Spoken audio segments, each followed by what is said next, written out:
Both of these guys have heard a lot of criticism. I mean, some of it from you. Who has more to prove on Sunday? Can you believe these two guys heard a lot of criticism from guys like me? It's an interesting world we live in. Two of the best who ever did it.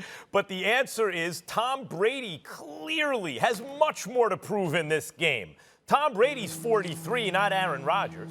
Tom Brady's playing without Belichick for the first time in his career, not Aaron Rodgers. Tom Brady's coming off a season where year over year he saw a massive decline in his numbers, not Aaron Rodgers. In fact, I'll get to that in a second. Tom Brady's on the team with an embarrassment of offensive weapons like everywhere you look, and a defense that's been roundly praised by football people this year, and even to an extent last year, looking back at last year, not Aaron Rodgers. Brady is set up here. By the way, Rodgers has to travel to face Brady. Brady's the one with something to prove. For the first, Belichick or Brady, who is it more? Okay, Brady gets away from Belichick, and what happens when he has a rematch with Nick Foles after losing in the Super Bowl to him a couple of years ago? Travels to Chicago. Nagy made a mistake. He gave the great Tom Brady over a minute to try and win this game, right? Here it comes. The Bucs are going to win. Watch out, everybody, especially the way Tom Brady chewed out his O-line publicly for everyone to see for making mental errors, right? Forget about pass protection. You guys were moonwalking down the field we're going the wrong way. You're killing our drives with all these mental errors and penalties. And then what happens? Not only does he fail to complete two difficult passes, nevertheless, he failed to do it, but he thought it was third down when it was fourth down at the end of the game with the game on the line in a 1-point, let alone one-score game. The great Tom Brady, after chewing out his offensive line. You remember him doing stuff like that with the Patriots when he was with Belichick? Because I don't. Meantime, Aaron Rodgers is coming off a season where, is he slipping? Is he in decline? No, he was just learning a new system. Obviously, went 13-3 learning that new system and supposedly falling off with a great touchdown-interception ratio, right?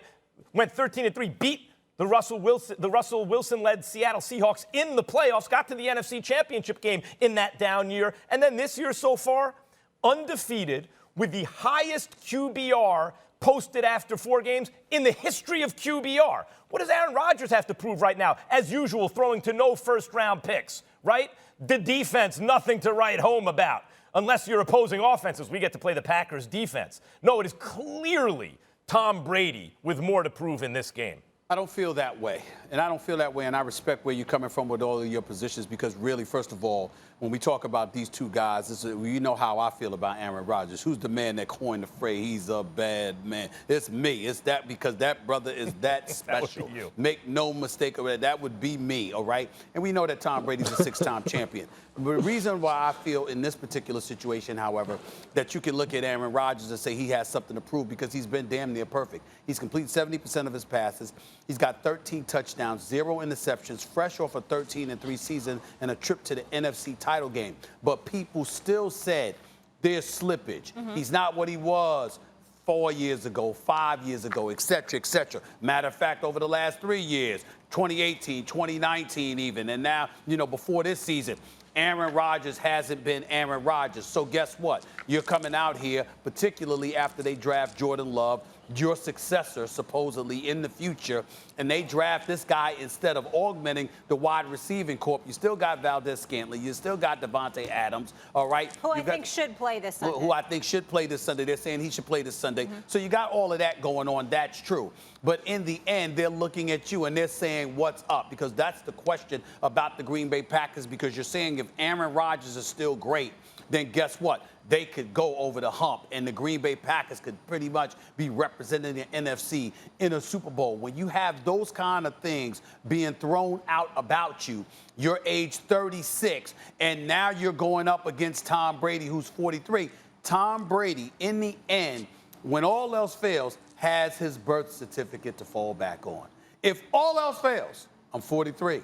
Yeah. I tried. I made a go of it. Didn't work. Oh, well. But when you're Aaron Rodgers and you only got 1 Super Bowl and you haven't been to the Super Bowl, let alone won one since 2010, and you're universally recognized as a future surefire first ballot Hall of Famer, a 2-time league MVP, a Super Bowl champion, the greatest talent I've ever seen at the quarterback position until Patrick Mahomes arrives. And even I still say Patrick Mahomes has to do it over a period of time before I'm willing to usurp him over Aaron Rodgers. In the end, I'm just saying that even though Aaron Rodgers is completely correct, I'm not playing against Tom Brady. I'm playing against that defense.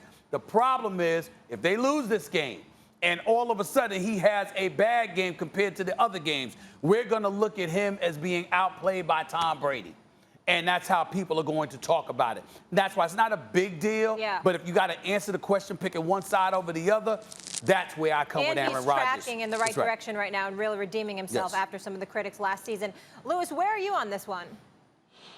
Yeah, I'm going to say Tom has more to prove simply because of this. He didn't go down to Tampa just for a swan song, just to get some sun, just to live in Derek Jeter's house, ride around on jet skis in a boat, and just kind of ride off into the sunset. They brought him down there. He went down there. Yeah, it does sound good. He went down there because he thinks that they can win, and he thinks that they can compete at the highest level. The Buccaneers internally thought that he could put them over the hump in a way that Jameis Winston obviously could not. And for them, it was, we may start a little slow, it may take a little time, but by the end of the year, we expect to win the South, we expect to be in the NFC Championship game, and we expect to be contending for Super Bowl titles. Why else would you sign Tom Brady at this point?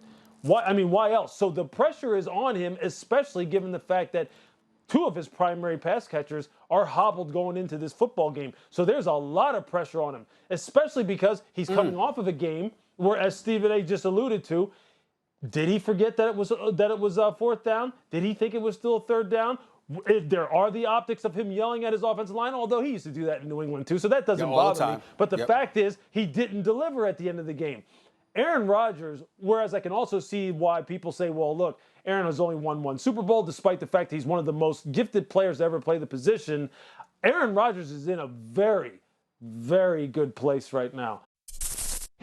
Thanks for watching ESPN on YouTube. For live streaming sports and premium content, subscribe to ESPN+.